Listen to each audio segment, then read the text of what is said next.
Yo, welcome back to another video. In this video we're going to be talking about how much money do you need to start sneaker buying. So to start sneaker buying, you're going to want to look at 5 main expenses. Those 5 main expenses are going to be, of course, the sneaker bot, if you're going to want to buy it or rent it.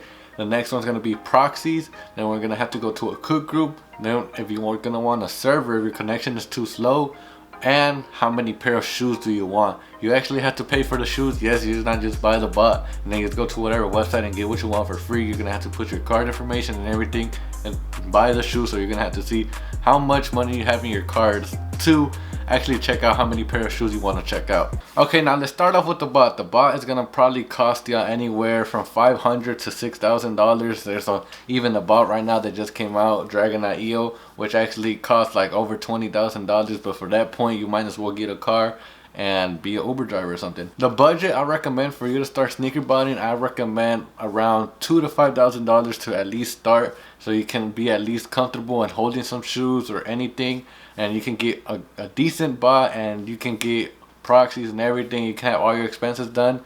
But bot I'll actually recommend for starters will probably be like Easy Cop bot. You can get tohru or something depending on your budget, how big your budget is. Next, proxies. Proxies is probably going to cost you anywhere from $100 to $300 a month up to $500 depending on how hard you're going on every release and depending how many pairs you're actually trying to get. Cook groups can be anywhere from $30 to $60 a month depending, or you can even get a free cook group, but those cook groups are usually not that valuable. But I recommend sticking anywhere to $40 $60 on a cook group is pretty good a month. You can actually, they show you like how to get pairs, cards, low-key cooks, anything that actually help you get more income on the side if there's a dry month like this month on shoes. But another thing, moving on to servers, I usually don't use a server, but servers, I just see it as another expense that you can do if your connection is like a sack of potatoes and it doesn't work. I really don't recommend going for a server unless you really need to. Other than that, just stick to your local PC. It's just an extra expense. You can go on Google Cloud Server. I think they give you like a $200 credit, and or like Amazon servers, and they'll probably do like $1 or $2 every single hour.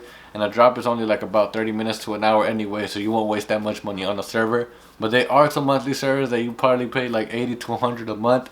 I see as another expense, and I don't really recommend it unless you need it. Like I said, if your connection is a sack of potatoes, then go for it. And the last one, which I don't want y'all to get confused and I don't want y'all to go in debt because of this, is the amount of pair of shoes y'all are trying to get. So just make sure you know how much your budget really is, and don't go actually all out on a release if you don't got the amount of money to go for all out to that release.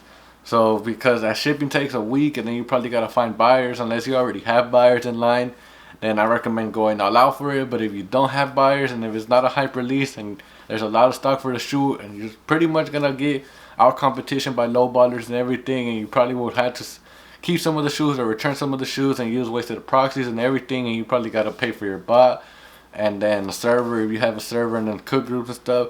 So I just recommend going for like the amount that you actually want and actually need, I would say. But yeah, if you have buyers lined up, like I said, go all out. But it just really depends. So if you have only $1,000 and each shoe is $200, let's say with tax and everything, with shipping and everything, lately they've been putting shipping into the cost, I would say just go for like 3-4 pairs at least. Say $200 to $400, $500. Like, don't go all out and go broke just to get these shoes, because you don't know if you're gonna actually sell them all. And if you return them to Foot Locker or something, it's gonna take a couple of days to get the money back into your card.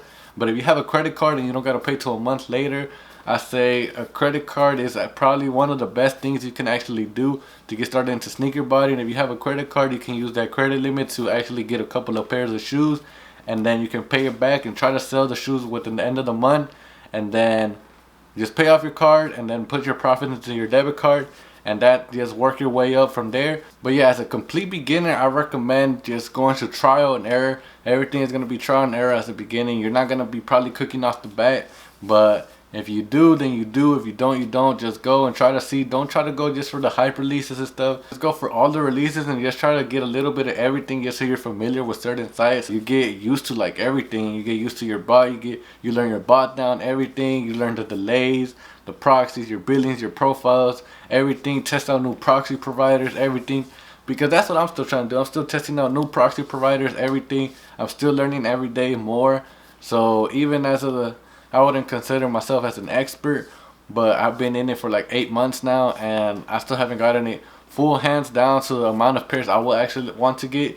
But I'm still learning, I'm still pushing more and trying to increasing my limits and stuff on credit cards, debit cards, increasing your credit score. That's very, very important. Yes, as a starter, you just have to be patient. You just have to be patient because, like I said, I got 5 pair of these. Some people couldn't even touch these. They're more limited than people thought, and prices are not even doing that good, as y'all can see. I just wanted to make this quick little video because I know a lot of people have actually, they asked me, how much money do you need to get started? How much money? What are the expenses? What do you have to get into?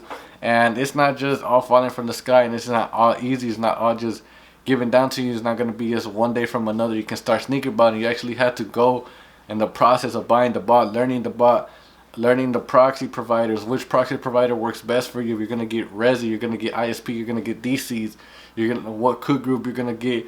And then, as y'all know, these bots are not always in stock, so y'all got to pay resale. And then cook groups either, y'all got to probably pay resale. You got to wait for a restock and get invited into a cook group. So it's not all that easy. It's going to take a couple of weeks, a couple of months. And another thing to know, only because you're botting doesn't mean you can't go manual. Manual is key. Manual has got me so many checkouts. Manual has actually got me the unions. It pretty much got everybody the unions. So don't just rely on your bot. Always go manual just in case, because you never know. For the hype drops, the bots might not work at all. So you might have to go manual. Just always have manual set up in case. That's plan B or plan A, whichever one. And if you don't have the money, like I said, 2,000 or 5,000, that's what I recommend. I recommend just start selling shoes, grow your Instagram page, grow everything, grow customers, connect with people. See, try to get in-store pairs, try to hit on the sneaker app. There's a lot of more ways that you can actually hit. Still try to go manual. I guarantee you, if you go manual every release, for a whole year, you go manual every release, I guarantee you at least get 1 pair. And that 1 pair can be $50 profit or anything, but I mean, I'm pretty sure you have a 9 to 5 or something. You can save a couple of checks, and within a year, 6 months, 3 months, you can actually start sneaker buying. You'll save out that amount of money. You can resell sneakers on the side, like I said. Yeah, man, I actually think manual would be your best friend, and manual is gonna be like the one that actually you'll be shocked how much success manual actually gets. I still go manual to this day, even though I got over $10,000 in bots. But I recommend sticking to manual, knowing your budget, and know which bot you're gonna get into, and don't get finessed for a bot, because there's a lot of people finessing for bots. So just make sure you go through a middleman. If you're using something like Botmart and Tidal, or if you're not safe with that, just go to bot broker, but you're gonna have to pay fees and taxes and stuff. So yeah, it's just doing your research, hands down, knowing how much money you got, your budget, and also credit cards are crucial, and that will build up your credit score in the long run. So I recommend doing all that. If y'all feel like I need to cover anything else, please let me know in the comment section down below. I would love to hear from y'all. Like I said, I do resell shoes on my Instagram, and you want to go follow that, Gilsis Kicks. I'm gonna have it probably like right here. But yeah, I appreciate y'all for sticking through the video. If you're new around here and you like these type of videos, please make sure to subscribe, like, and comment down below what I told y'all. And this has been Gilsis Kicks, and I'll see y'all in the next one.